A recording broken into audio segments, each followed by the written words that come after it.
Hi everyone, I'm Rincey and this is Rincey Reads. Today I'm going to be talking about By the Fire We Carry: The Generations Long Fight for Justice on Native Land by Rebecca Nagle. This is a nonfiction book that I picked up because of Nonfiction November, and I honestly don't really remember how I heard of it, but when I did hear about it, I was like, this is 100% up my alley. So this is a piece of nonfiction that is kind of like journalistic nonfiction, where Rebecca Nagle is looking at like the history of Native Americans in the United States and the removal of natives from their lands by the US government, but looking at it through a very specific angle. Basically, in 2020, there was a Supreme Court case that came up that dealt with whether or not the Muskogee Nation had ownership over their land in the state of Oklahoma. And the reason why this was being brought up is through a murder investigation. So I don't remember exactly when the murder happened, but basically a Muskogee citizen murdered another Muskogee citizen on a specific part of land and was convicted, found guilty, and basically on death row. And one of the things that the defense attorneys of this person was saying was basically that the murder occurred on Muskogee land, and so the state of Oklahoma, or like the local police department, didn't actually have jurisdiction for the crime, and therefore Oklahoma didn't have the right to execute him. So to me, this was like a really interesting piece of nonfiction, and one that was just like very intriguing in terms of like laws and jurisdiction and things like that, because the outcome of this case, which is really about a murder investigation, hinges on whether or not the Supreme Court decides if the Muskogee Nation has the right to the land that the U.S. government has potentially taken from them. And that could have like a huge impact in the way that tribes across the country can handle the jurisdiction of their land, the ownership of their land, and things like that. So yeah, like I said, this is one of those books that like falls perfectly into what I'm interested in. It combines U.S. history, it combines things about like laws and government. It talks about the rights of a minority group here in the United States that has been mistreated. And it like looks at things at this very unique and interesting lens. Rebecca Nagle is a reporter herself, but she's also a part of the Cherokee Nation, so she kind of has a stake in what's going on, or I shouldn't say a stake, but she's like very strongly invested in what's going on with this case and like other cases like it and things like that, because it like directly affects her as well and the people that she knows and her family and things like that. I think that this book was really well done.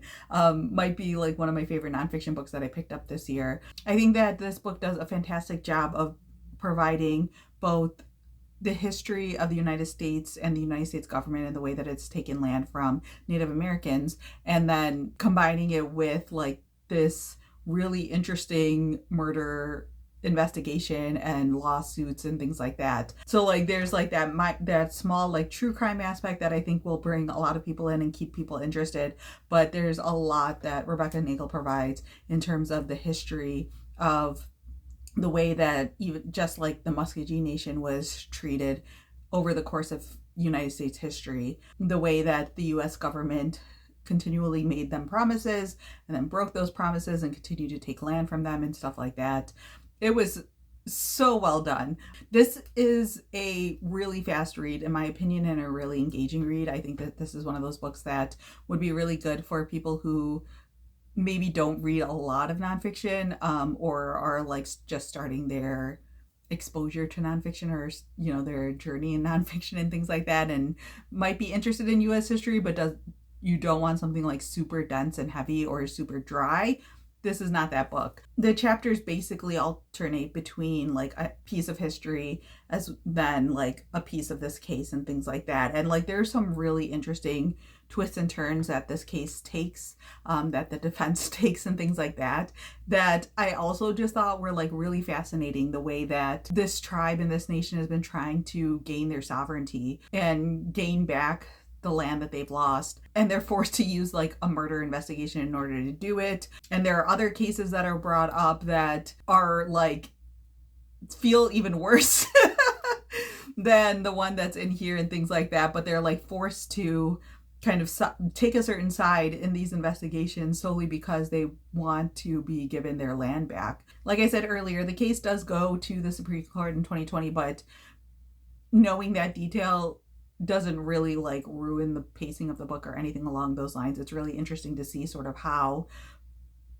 the case builds and changes over time, and seeing sort of like the potential impacts of what this Supreme Court decision would ultimately do. Like I said, it's a really quick read. I've heard the audiobook for this is really well done as well. It's not super long, like the last 100 pages of this book or so are all just like notes and references and citations and stuff like that. So the page count of the book itself is only around 250 pages. So it's a pretty quick read. It's something that I honestly would recommend to a lot of people because I genuinely thought that this was just a fascinating way to look at US history and to look at this like very specific Supreme Court case. It's also just like another piece of history that like doesn't often get the attention that it deserves in terms of the treatment of the United States government to Native Americans and things like that. And even though it's specifically talking about the Muskogee Nation, a lot of times like this stuff happened across the United States and stuff like that. And so it's a really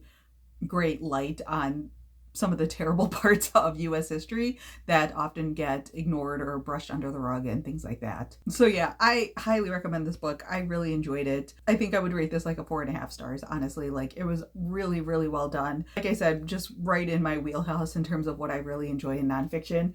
And I definitely would be interested in reading more books either around this subject matter or by this author directly. So yeah, those are my quick thoughts on By the Fire We Carry. Let me know down in the comments below if you have any comments or question about this book. If you read this book, definitely feel free to let me know what you thought of it. So yeah, that's all I have for now, and thanks for watching.